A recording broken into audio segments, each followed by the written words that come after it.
നമസ്കാരം. ചാമക്കാല ടോക്സിൻ്റെ പുതിയൊരു വീഡിയോയിലേക്ക് സ്വാഗതം. അപ്പോൾ ഇന്നലെ ഒരു വീഡിയോ ഇടണമെന്ന് വെച്ച് വീഡിയോ ഇടാൻ പറ്റില്ല. അതുകൊണ്ടാണ് ഇന്നൊരു വീഡിയോ ചെറുത്. കാരണം ജോലി തിരക്കൊക്കെ ആയതുകൊണ്ട് വീഡിയോ എടുക്കാനുള്ള സമയം കിട്ടിയില്ല. അതുകൊണ്ടാണ് ഇങ്ങനെ നടന്നും കൊണ്ട് എടുക്കുന്നത്. അപ്പോൾ ഇന്നിപ്പോൾ പറയാനുള്ള വിഷയം എന്താണെന്ന് വെച്ച് കഴിഞ്ഞാൽ, ഇന്നലെ എമ്പുരാൻ എന്ന സിനിമയെക്കുറിച്ചൊരു വീഡിയോ ഇട്ട് അതിലൊക്കെ ആൾക്കാർ ഓരോ പ്രതികരണങ്ങളും കാര്യങ്ങളൊക്കെ ആയിട്ട് വന്നിട്ടുണ്ടായിരുന്നു. കമൻസിലൂടെ കുറച്ച് ആൾക്കാർ പറഞ്ഞത് നന്നായി എന്ന് അങ്ങനെ പറഞ്ഞത്. പിന്നെ എന്താ പറയുക, മറ്റുള്ളവർ പറഞ്ഞ പോലെ ഞാൻ എല്ലാത്തിനെയും അടച്ച് ആക്ഷേപിച്ചൊന്നും പറഞ്ഞിട്ടില്ല. അതുകൊണ്ട് തന്നെ അങ്ങനെ നമ്മളെ ആരും അധികം തെറിയൊന്നും വിളിച്ചിട്ടില്ല. അതെന്തെങ്കിലും ആയിക്കോട്ടെ, അതൊക്കെ ഓരോരുത്തരുടെ ആറ്റിറ്റ്യൂഡല്ലേ. പിന്നെ ഇപ്പം ഞാൻ ജോലിക്ക് പോകണം. രാവിലെ ഇവിടെ ഏകദേശം ഒരു 6:15. അപ്പോൾ എനിക്കിപ്പോൾ ഇനി പറയാനുള്ളത് എന്താണെന്ന് വെച്ച് കഴിഞ്ഞാൽ, ഞാനിപ്പോൾ ഇങ്ങനെയുള്ള വീഡിയോസ് ഇടുമ്പോൾ ആൾക്കാർക്ക് അതൊരു ബുദ്ധിമുട്ടാവുന്നുണ്ടോയെന്നൊരു സംശയം. പക്ഷെ തെറി വിളിക്കേണ്ട ആൾക്കാർ എപ്പോഴായാലും തെറി വിളിക്കുമല്ലോ. അതെന്താവട്ടെ. എന്തായാലും എമ്പുരാൻ്റെ സിനിമ കട്ട് ചെയ്ത് 2.5 മിനിറ്റ് എന്തോ കട്ട് ചെയ്ത്. ഇതിപ്പോൾ കറക്റ്റ് പറഞ്ഞു കഴിഞ്ഞാൽ സുരേഷ് ഗോപി പറഞ്ഞാൽ ശരി, ഇതൊക്കെ ഒരു ബിസിനസ് തന്ത്രമാണ്, അല്ലാതെ ഇതൊന്നൊരു രാഷ്ട്രീയപരമായിട്ടുള്ളൊരു സംഭവമാണെന്ന് ഇപ്പോൾ തോന്നുന്നില്ല. ഇതൊക്കെ ബുദ്ധിയുള്ളവൻ കളിക്കുന്ന കളിയാണ്. എന്തായാലും ഇത്രയും കോടികളൊക്കെ ചിലവാക്കിയ ആൾക്കാർക്ക് ഇത് തിരിച്ചു പിടിക്കാൻ അവർക്കറിയാത്തത്. അതാണല്ലോ ബിസിനസ്.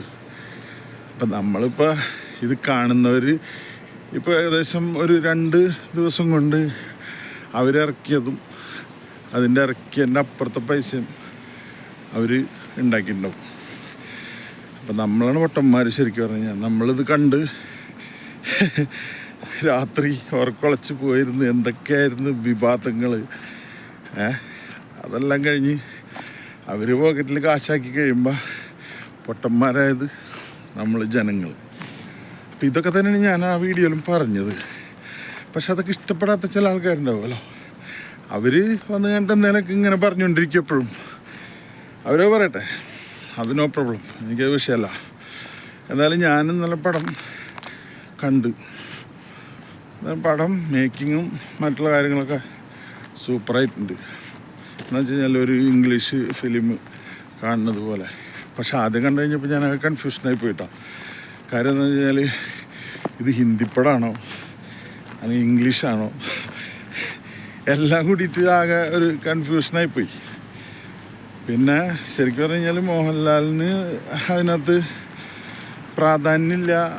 അത് മോഹൻലാൽ ഫാൻസ് പറയണം. പക്ഷെ ആ കഥ ശരിക്കും പറഞ്ഞു കഴിഞ്ഞാൽ കറക്റ്റായിട്ട് കണ്ടിരിക്കുവാണെങ്കിൽ അതെന്താണെന്നും കറക്റ്റ് മനസ്സിലാവും. അല്ലാതെ ചുമ്മാ ഇടയിലൊന്നും കണ്ടു കഴിഞ്ഞാൽ അതാണ് ഈ മേക്കിങ്ങിൻ്റെ പ്രത്യേകത. കാര്യം എന്താണെന്ന് വെച്ച് കഴിഞ്ഞാൽ, പൃഥ്വിരാജ് എന്ന് പറയുന്നൊരു സംവിധായകൻ അയാളുടെ എല്ലാ മികവും അതിനകത്ത് കാണിച്ചിട്ടുണ്ടെന്നുള്ളതാണ്. കാര്യം എന്താ വെച്ച് കഴിഞ്ഞാൽ, ഒരു സിനിമ നമ്മൾ ചില സിനിമകൾ കാണുമ്പോൾ നമുക്ക് ഇഷ്ടപ്പെടാത്ത സീൻ വരുമ്പോൾ കുറച്ച് ഫോർവേഡാക്കിയിട്ട് കാണും. പക്ഷേ ഇതങ്ങനെ ഫോർവേഡാക്കി പോയി കഴിഞ്ഞാൽ ഇതിൻ്റെ കഥ മനസ്സിലാവില്ല. അതാണ് ഈ സിനിമയുടെ പ്രത്യേകത.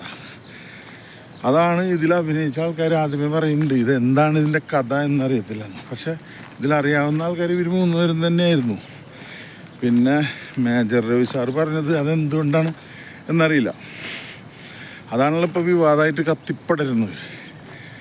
അതൊക്കെ അവർ തമ്മിലുള്ള വിഷയം, നമ്മളതൊന്നും നോക്കണ്ട. എന്തായാലും ഈ സിനിമ എനിക്ക് ഇഷ്ടപ്പെട്ടു. സിനിമ ഏകദേശം 2-3 മണിക്കൂറുണ്ടല്ലോ. അതിനകത്തുനിന്നൊരു 2.5 മിനിറ്റ് മാറ്റി കഴിഞ്ഞാൽ ഇപ്പം എന്ത് പോവാനാ? അതൊന്നും പോകത്തില്ല. അപ്പം അതൊന്നും നമ്മളെ ബാധിക്കുന്ന പ്രശ്നമല്ല. നമ്മളതിനെക്കുറിച്ച് അന്വേഷിക്കേണ്ട, നമ്മളതിനെക്കുറിച്ച് ടെൻഷൻ അടിക്കേണ്ട കാര്യമില്ല. അതൊക്കെ അവർക്കറിയാം എങ്ങനെ ചെയ്യണമെന്ന്. അപ്പോൾ എനിക്ക് പറയാനുള്ളത് ഇതൊക്കെ തന്നെ ഇന്ന് പറയാനുള്ളൂ. പക്ഷേ നാളെ മുതൽ ഞാൻ ഈ നമ്മളെ ജോലിയുടെ ഭാഗമായിട്ടുള്ള വീഡിയോസ് ഇടുന്നതാണ്. അപ്പോൾ ഈ വീഡിയോ നിങ്ങൾക്ക് ഇഷ്ടപ്പെട്ട് കഴിഞ്ഞാൽ നിങ്ങൾ ലൈക്ക് ചെയ്യുക, കമൻറ്റ് ചെയ്യുക, ഷെയർ ചെയ്യുക. പിന്നെ ഗൾഫിൽ ഉള്ള ഡ്രൈവർമാരോട് പറയാനുള്ളത്, വാഹനം ഓടിക്കുമ്പോൾ ബി കെയർഫുൾ. വലിയ വണ്ടി ഓടിക്കുന്നവർ കേട്ടോ, ചെറിയ വണ്ടി ഓടിക്കുന്നല്ല, ചെറിയ വണ്ടി എല്ലാവരും ഓടിക്കും. വലിയ ട്രക്ക് ഓടിക്കുന്നവരോട് പറയാനുള്ളത്, എല്ലാവരും വളരെ ശ്രദ്ധിച്ച് വണ്ടി ഓടിക്കുക.